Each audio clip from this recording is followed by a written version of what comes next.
Vejam então que nessa segunda etapa eu já completei as orações as informações que faltavam nas referências, né? Aqui no cabeçalho. Falei brevemente, né, dos autores aqui, não preciso dar uma bibliografia, porque não é um resumo da obra, mas do capítulo. Então, descrevi brevemente, não é? E vejam que os meus apontamentos, eles se transformaram num texto desenvolvido em parágrafos.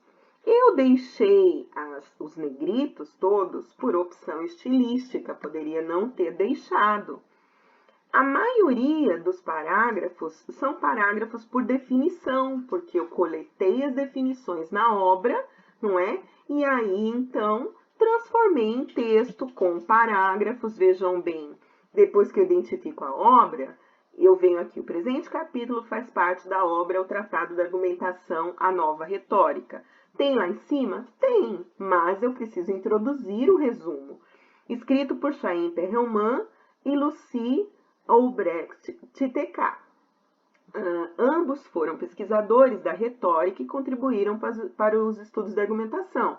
Eu poderia falar sobre o livro, poderia falar sobre a vida deles, se eu quisesse, mas não, era sobre o capítulo, me detive no capítulo.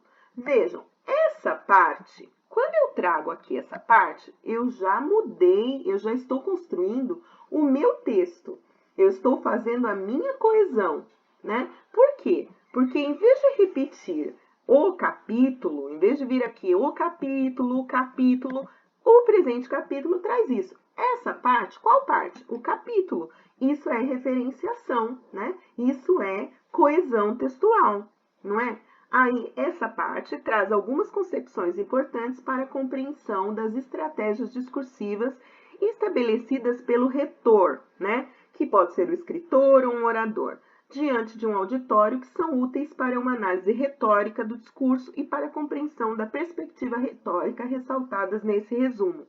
E aí eu resgato aqueles tópicos reorganizando. Vocês podem comparar com a outra parte e vão perceber que eu até mudei a ordem para que a coesão do meu texto tivesse a ordem que eu queria imprimir, né? Então eu venho, qual é a definição de argumentação que é dada por eles, não é?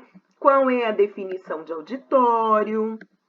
Aí eles vão falar sobre, que está lá na primeira parte, os auditórios, os diferentes tipos de auditório, não é? Aí eu até aqui poderia, em vez de repetir a palavra auditório, eu poderia dizer eles são heterogêneos, não é?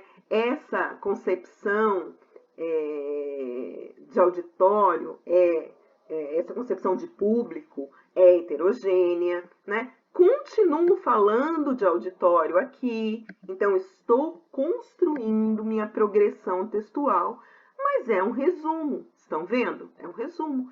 E aí eu termino, né, falando sobre o que os autores dizem na obra, continuo com alguns exemplos trazidos da obra, mas tudo escrito com as minhas palavras. Assim, por meio dessas observações, os autores contribuem para a análise das estratégias argumentativas para convencer e persuadir em diferentes gêneros do discurso. Eu termino assim. Poderia ter trazido exemplos da obra, citações diretas da obra, para um resumo de estudo? Poderia, não é? Se fosse uma ou duas, tudo bem. Mas vejam, o capítulo tem, isso é importante, ele é da página 20, né, até a página 70, ou seja, ele tem 50 páginas. Eu resumi os dados mais importantes em 2 páginas. É o que é mais importante para mim, é o que era mais importante para mim naquele momento. Isso eu posso usar e já devo ter usado em algum momento, como uma seção de artigo, porque fui eu que escrevi. Poderia inserir uma citação? Poderia, mas não muitas, senão ele deixa de ser resumo e passa a ser um fichamento. Ok? Entenderam?